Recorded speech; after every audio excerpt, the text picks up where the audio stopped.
नमस्कार साथियों, गहरे शब्द में आपका स्वागत है। क्या आपको पता है कि महापुरुष क्यों कहते थे कि जो जागत है वो पावत है, जो सोवत है वो खोवत है। हम अक्सर अपने परिवार के बुजुर्ग लोगों से सुनते हुए आ रहे हैं कि सुबह जल्दी उठना चाहिए। वे हमें सुबह उठने के 1000 फायदे गिनाते हैं। सभी बच्चों की मम्मी अपने बच्चों को स्वयं सुबह उठाती है, किंतु हमारी नई पीढ़ी तो देर रात तक जागते हैं और सुबह देर तक सोने को बड़ा ही फैशनेबल मानती है। दरअसल हमारे परिवार के लोग सुबह जल्दी उठने को लेकर जो भी बातें बताते हैं, उनके पीछे बहुत बड़ी आध्यात्मिक बातें छिपी हुई हैं। इतना ही नहीं, सुबह जल्दी जागने को विज्ञान भी कहता है। वही विज्ञान उन्हें उनके पूर्वजों ने सिखाई थी और अब वो हमें सिखा रहे हैं। सुबह के समय का जो मुहूर्त होता है उसे ब्रह्म मुहूर्त के नाम से जाना जाता है और इस समय हमारा दिमाग प्रकृति के वातावरण और जो सुबह ब्रह्म मुहूर्त में उठता है उस व्यक्ति के साथ सब कुछ बहुत ही सकारात्मक रूप से क्रियान्वित होता है। रोज रोज सुबह के समय पर जो भी प्रार्थना या ध्यान किया जाता है उससे सकारात्मकता और सफलता मिलती है। मित्र, एक कथा व्याप्त है जिसमें सिर्फ ब्रह्म मुहूर्त के रहस्य के साथ एक ऐसी ध्यान की विधि बताएंगे जिससे अगर कोई 21 दिन अपनाता है तो वो अपने सपनों को साकार कर सकते हैं। उसे ब्रह्मांड की शक्तियों की विशेष मदद मिलने लगती है। इसके साथ ही वो व्यक्ति स्थिर और बुद्धिमान बन जाता है। तो चलिए मैं आपको वो कथा सुनाता हूँ। एक समय की बात है, नारद जी जब आकाश मार्ग से होते हुए जा रहे थे, तभी रास्ते में उनको इंद्र देवता मिले। वो नारद जी से पूछने लगे कि हे नारद जी, मैंने देखा है कि प्रत्येक इंसान जो सुबह के समय ब्रह्म मुहूर्त में उठता है वो बहुत सुखी रहता है, ऐसा क्यों है? अब नारद जी को इस बात का ज्ञान नहीं था। उन्होंने कहा कि हे इंद्रदेव, मैं तुमको तुम्हारे प्रश्न का उत्तर कल दूंगा। और वहां से सीधा पहुंचे भगवान श्री कृष्ण की नगरी वृंदावन। और वहां पहुंचकर उन्होंने देखा कि भगवान श्री कृष्ण एक पेड़ के पास खड़े होकर बांसुरी बजा रहे थे। जैसे ही नारद जी श्री कृष्ण के पास पहुंचे, श्री कृष्ण ने बांसुरी बजाना बंद कर दिया और नारद जी से बोले, हे नारद जी, आप बड़े चिंतित दिखाई पड़ रहे हैं, आपको किस बात की चिंता है?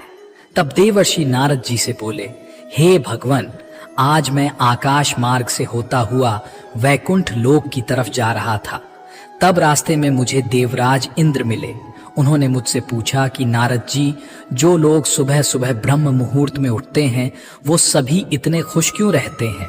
हे भगवान, मैं इसी प्रश्न का उत्तर आपके पास जानने के लिए आया हूँ। तब भगवान श्री कृष्ण कहते हैं, हे नारद, वाकई में इंद्रदेव ने आपसे यह प्रश्न पूछकर समस्त मानव जाति का कल्याण किया है। कलयुग के मानव के लिए यह प्रश्न इतना महत्वपूर्ण है जैसे उसके शरीर में बसी हुई उसकी जान है। देवर्षि नारद, मैं आपको इस प्रश्न का उत्तर एक कथा के माध्यम से बताऊंगा। आप इस कथा को अंत तक जरूर सुनना और जो भी मनुष्य इस कथा को पूरा सुन लेगा वो कभी भी इस अवसर को अपने हाथ से जाने नहीं देगा। ब्रह्म मुहूर्त का रहस्य जानकर पूर्ण जीवन बदल जाएगा। मित्र, तब देवर्षि नारद बोले, हे भगवान, आप कहिए तो सही, मैं इस कथा को पूरा सुनूंगा और समस्त लोक जगत में भी विख्यात करूंगा। तभी भगवान श्री कृष्ण कथा को सुनना प्रारंभ करते हैं। एक समय की बात है, एक नगर में एक लड़का रहता था। वो लड़का अच्छा था, लेकिन उसकी एक खराब आदत थी कि वो देर तक सोता रहता था। सुबह उसे जगाने के लिए लाखों प्रयास किए जाते थे, किंतु सबने हार मान ली थी। वो लड़का कभी 9 बजे से पहले नहीं उठता था। जब वो बालक था तब परिवार ने सोचा कि जब ये बड़ा हो जाएगा तो इसकी आदत में सुधार हो जाएगा, किंतु वो लड़का जैसे जैसे बड़ा होता गया उसकी यह आदत और भी ज्यादा गहरी होती चली गई। दुनिया इधर से उधर हो सकती थी, लेकिन वो लड़का कभी जल्दी नहीं उठ पाता था। उसके पिता उसकी इस आदत से बहुत ज्यादा परेशान रहने लगे थे। उस लड़के को ढेरों नकारात्मक शक्तियों ने घेर लिया था। वो सभी को पलटकर जवाब देता था, दिन भर उदास रहता था।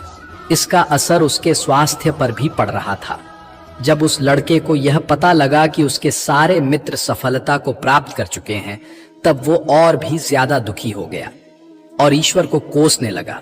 वो बार बार कहता था कि मेरी किस्मत खराब है, किंतु उसके पिता अच्छी तरह से जानते थे कि उस लड़के के असफल होने के पीछे क्या कारण है। मित्र, भगवान श्री कृष्ण कहते हैं, हे नारद, एक दिन की बात है, उसके पिता को किसी सन्यासी के बारे में पता चला तो तुरंत वो अपने बेटे की समस्या को लेकर सन्यासी के पास जा पहुंचे। पिता ने उस सन्यासी को बड़े ही विस्तार से अपने बेटे की आदतों के बारे में बताया। सन्यासी ने कहा कि कल आप अपने बेटे को इस आश्रम में आने को कहिए। पिता घर की ओर चला गया। उन्हें पता था कि अगर वो सीधे तरीके से बेटे से सन्यासी से मिलने के लिए कहेंगे तो वो कभी तैयार नहीं होगा। उन्होंने बेटे को अपने पास बुलाया और कहा, तुम्हारे सारे मित्र जीवन में सफलता प्राप्त कर चुके हैं, क्या तुम सफल नहीं होना चाहते हो? लड़के ने उत्तर दिया, जरूर पिताजी, किंतु जब भी मैं अपने मित्रों से उनकी सफलता का रहस्य पूछता हूं तब वे मुझे कुछ नहीं बताते हैं। पिता ने कहा कि मुझे यह रहस्य पता चल गया है कि वह सभी क्यों सफल होते जा रहे हैं। लड़के ने बड़ी उत्सुकता से पूछा, क्या पता चला है? पिताजी, कृपा करके आप मुझे बताइए। पिताजी ने कहा कि कल सुबह तुम्हें एक सन्यासी के आश्रम में जाकर उनसे मिलना है। यदि तुम वहां पर समय से पहुंच गए तो वो सन्यासी तुम्हें ऐसा मंत्र बताएंगे जिससे तुम सफल हो जाओगे। किंतु समस्या एक ही है। लड़के ने पूछा, क्या समस्या है? पिता ने कहा कि जब तक तुम सोकर उठोगे तब तक सन्यासी से मिलने का समय समाप्त हो जाता है। लड़के ने कहा कि पिताजी, मैं कल पूरी रात जागता रहूंगा और सुबह सन्यासी से मिलकर आऊंगा। पिता ने कहा कि ठीक है, सदैव उस सन्यासी की आज्ञा को मानना। पिता की बातें सुनकर वह लड़का बहुत अधिक उत्सुक हुआ। जीवन में पहली बार उसने रात्रि जागरण किया, किंतु थोड़े ही समय में उसे नींद आ गई और वह सो गया। अगली सुबह जब वो उठा तो उस पता लगा कि सन्यासी से मिलने का समय समाप्त हो चुका था। उसके पिता ने लड़के की ओर देखा और कहा कि तुम जीवन में कभी सफल नहीं हो पाओगे, जाओ, जाकर सो जाओ। पिता की यह बात सुनकर लड़के को बहुत दुख हुआ।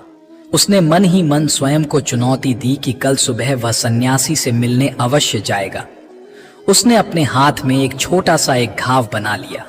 दर्द के कारण उस लड़के को रात भर नींद नहीं आई। ऐसा पहला अवसर था जब उसने अपने जीवन में पहली बार सूर्योदय देखा था। वह तुरंत ही तैयार होकर सन्यासी से मिलने के लिए चला गया। आज उसका अनुभव कुछ अलग था। वो बेहद शांत महसूस कर रहा था। चलते चलते वो लड़का जैसे ही सन्यासी के आश्रम में पहुंचा, वहां पर उसने देखा कि सन्यासी और उनके सभी शिष्य ध्यान लगाकर बैठे हुए हैं। ध्यान का समय समाप्त हुआ तब लड़का उस सन्यासी के पास पहुंचा और उन्हें प्रणाम करते हुए बोला कि आपके पास कोई ऐसा मंत्र है जिससे मैं सफल हो सकता हूं? कृपया करके मुझे वो मंत्र बताइए। मैं भी अपने मित्रों के समान सफल होना चाहता हूं और अच्छा जीवन जीना चाहता हूं। सन्यासी मुस्कुराए और बोले, अच्छा, तो तुम वही बालक हो। तुम्हारे पिता मुझसे मिलने आए थे और उन्होंने तुम्हारे विषय में मुझे सब कुछ बताया। मैं तुम्हें वो मंत्र अवश्य बता देता, किंतु। अब लड़के ने जैसे ही किंतु शब्द सुना, लड़का घबरा गया। उसने पूछा, किंतु क्या गुरुदेव? तब सन्यासी बोले, मैं तुम्हें वो मंत्र बताऊंगा, किंतु अगले 21 दिनों तक तुम्हें मेरी आज्ञा माननी होगी। मैं तुम्हें वह मंत्र 21 दिनों के बाद बताऊंगा। तब तक मैं तुमसे जो भी कार्य तुम्हारा संकल्प टूट गया, तब उस मंत्र का असर नहीं होगा। दृढ़ निश्चय के साथ उस लड़के ने कहा कि मुझे आपकी सारी आज्ञा स्वीकार है। मैं अगले 21 दिनों के लिए आपका दास हूं। आप जो भी कहेंगे मैं वही करूंगा। मुझे केवल और केवल उस मंत्र के बारे में जानना है। सन्यासी ने कहा कि ठीक है, कल से तुम्हारा कार्य शुरू होगा। तुम इसी आश्रम में निवास करोगे। वो लड़का आश्रम में निवास करने के लिए तैयार हो गया। सन्यासी ने कहा कि यहाँ रहते हुए तुम्हें ब्रह्म मुहूर्त में उठना होगा और दूसरे शिष्यों की तरह ध्यान और तप करना होगा। साथ ही आश्रम के कार्यों में भी सहायता करनी होगी। ध्यान रहे, ये संकल्प टूटना नहीं चाहिए। अब लड़का सन्यासी की बातों से सहमत हो गया। अगले दिन से उसके कार्य के दिन की शुरुआत थी। इस बार लड़के ने इतना दृढ़ निश्चय किया था, किंतु 1 सप्ताह बीतने के पश्चात ही उसका संकल्प टूट गया और वो 8वें दिन देर तक सोता रहा। जब वो जागा तो उसने कहा कि मुझसे कितनी बड़ी भूल हो गई है। वो रोते हुए सन्यासी के पास पहुंचा और बोला कि हे गुरुदेव, मेरा संकल्प टूट गया है, अब मैं जीवन में कभी सफल नहीं हो पाऊंगा। सन्यासी ने उसे समझाते हुए कहा कि एक बार फिर से शुरुआत करो, फिर से संकल्प करो। लड़के ने सन्यासी से प्रश्न किया कि सुबह उठना इतना आवश्यक क्यों होता है और यहाँ पर सभी लोग इतनी जल्दी क्यों उठ जाते हैं। तब सन्यासी ने लड़के को समझाते हुए कहा कि सुबह यानी ब्रह्म मुहूर्त में उठने के पीछे बहुत बड़ा विज्ञान छिपा हुआ है। लड़के ने कहा कि कृपया करके मुझे वो विज्ञान बताने की कृपा करें। सन्यासी ने कहा कि रात्रि को 4 पहर में बांटा गया है। पहला रुद्रकाल, जिसका समय शाम 6 बजे से लेकर 9 बजे तक होता है। दूसरा राक्षस काल, जिसका समय 9 बजे से 12 बजे तक होता है। तीसरा गंधर्व काल, जिसका समय रात्रि 12 बजे से 3 बजे तक होता है। और सबसे अंत में जो पहर आता है उसे मनोहर काल कहते हैं। इस समय को ब्रह्म मुहूर्त या अमृत बेला के नाम से भी जाना जाता है। इसका समय 3 बजे से सुबह 6 बजे तक होता है, जिसमें 3:30 से लेकर 5:30 तक बहुत ही महत्वपूर्ण समय होता है। यह वह समय होता है जब पूरे संसार की नकारात्मक शक्तियां निष्क्रिय अवस्था में होती हैं और सकारात्मक शक्तियां सक्रिय होती हैं। ब्रह्म अर्थात देव मुहूर्त अर्थात समय ब्रह्म मुहूर्त का अर्थ देवों का समय होता है। सन्यासी आगे कहते हैं, इस समय देव धरती विचरण कर रहे होते हैं और जागृत मनुष्य पर उनका बड़ा ही सकारात्मक प्रभाव पड़ता है। ब्रह्म मुहूर्त ऐसा समय होता है जिसमें मनुष्य का मस्तिष्क बिल्कुल खाली होता है। इसमें किसी प्रकार के कोई विचार नहीं होते हैं और जब इस समय व्यक्ति अपनी पुस्तक खोलकर पाठ का अध्ययन करते हैं तो उन्हें सब कुछ जल्दी जल्दी याद भी होता है और ये लंबे समय तक याद रहता है। ये ऐसा समय है जिसमें हम ज्ञान को समझने का प्रयास करते हैं। इस कारण और आश्रम के सभी शिष्य और संसार में बहुत से ज्ञानी लोग ब्रह्म मुहूर्त में ही उठ जाते हैं। प्राचीन काल में रोशनी का कोई स्रोत ना होने के कारण लोग अपने दिन का समापन सूर्यास्त के साथ और आरंभ सूर्योदय के साथ करते थे। ये एक तरीका है जिससे मानव जीवन प्रकृति के साथ तालमेल बनाकर चलता है। उस लड़के ने कहा कि ठीक है, मैं कल से अपना संकल्प फिर से शुरू करता हूँ, किंतु ब्रह्म मुहूर्त में उठकर मुझे क्या क्या करना चाहिए। तब उस सन्यासी ने कहा, मैं तुम्हें बताता हूं कि ब्रह्म मुहूर्त में क्या और कैसे करना चाहिए। सबसे पहले उठकर धरती पर पांव रखने से पहले धरती माता को प्रणाम करना चाहिए। सन्यासी आगे कहते हैं, अपनी हथेलियों की ओर देखो और ईश्वर को धन्यवाद दो कि उन्होंने तुम्हें आज का सूर्योदय देखने का अवसर दिया। इसके बाद नित्य कर्म और स्नान करने से शरीर ही नहीं बल्कि मन की शुद्धता भी बढ़ती है। स्नान करने के पश्चात ध्यान की प्रक्रिया होती है। ब्रह्म मुहूर्त की ध्यान प्रक्रिया की अवधि 21 दिन तक होती है। इस विधि का उपयोग तब किया जाता है जब आप अपनी कोई मनोकामना की पूर्ति चाहते हैं। ये ऐसा समय होता है जब व्यक्ति अपने आज्ञा चक्र को सक्रिय करने पर काम करते हैं। सन्यासी आगे कहते हैं, आज्ञा चक्र दोनों भवों के बीच होता है। यह संकल्प का स्थान भी कहा जाता है।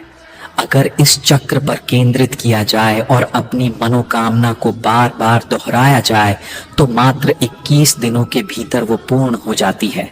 अगर आपके मन में कोई अधूरी मनोकामना है और आप उसे पूरी करना चाहते हैं, तब सबसे पहले उस मनोकामना का स्पष्टीकरण कर लें।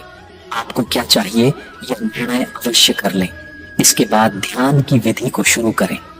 ब्रह्म मुहूर्त में स्नान के बाद एक ऐसा स्थान चुनें जहां पर वायु का प्रवेश हो। ध्यान में शुद्ध प्राण वायु का होना आवश्यक होता है। ज्ञान की मुद्रा में रीढ़ की हड्डी सीधी होनी चाहिए, साथ ही गर्दन भी सीधी होनी चाहिए। सुखासन की अवस्था में दोनों हाथों को घुटनों पर रखकर आंखें बंद करके बैठ जाए।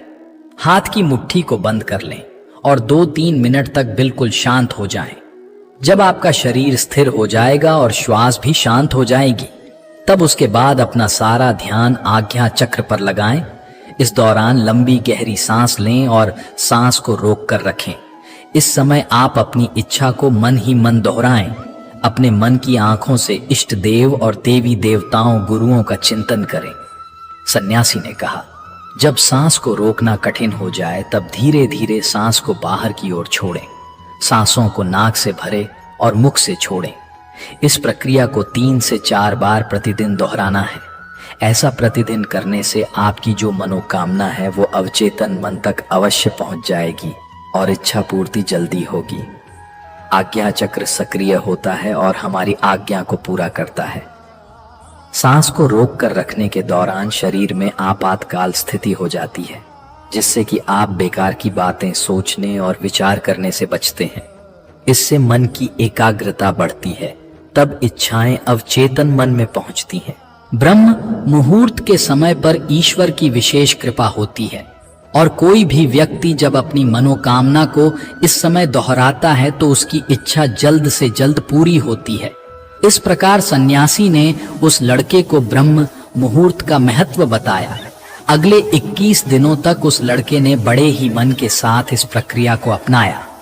अब वो बहुत ही ज्यादा अनुशासित और शांत स्वभाव का व्यक्ति बन चुका था। उस लड़के ने जैसे ही अपना संकल्प पूरा कर लिया, उसके पश्चात वह व्यक्ति बड़े ही प्रसन्न भाव से सन्यासी के पास पहुंचा और कहा, हे गुरुदेव, मैंने 21 दिनों का संकल्प पूरा कर लिया है। अब कृपया करके मुझे सफल होने का मंत्र बताइए। तब उस सन्यासी ने मुस्कुराते हुए कहा कि पिछले 21 दिन से जो अभ्यास तुम करते हुए आ रहे हो वही तुम्हारी सफलता का मंत्र है। जो व्यक्ति ब्रह्म मुहूर्त में उठकर ध्यान प्रक्रिया को सही से करते हैं वो जीवन में कभी असफल नहीं हो सकते। तुम्हें ब्रह्म मुहूर्त का रहस्य पता चल चुका है, अब इसे जीवन पर्यंत करो। तुम्हें जीवन के लक्ष्य और सफलता दोनों प्राप्त होंगे। उस व्यक्ति ने सन्यासी को धन्यवाद दिया और ब्रह्म मुहूर्त के नियमों का पालन जीवन पर्यंत तक करने का वादा भी किया।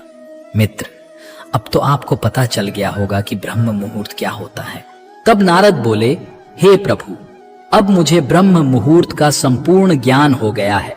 इतना कहकर नारद जी ने भगवान श्री कृष्ण को धन्यवाद दिया और इंद्रदेव के पास जाकर उन्हें ब्रह्म ज्ञान का संपूर्ण ज्ञान दिया। मित्र, आप भी अगर अपने जीवन में हमारी प्राचीन परंपरा को अपनाओगे तो निश्चय ही आपके जीवन में बहुत ही जल्द सब कुछ बदल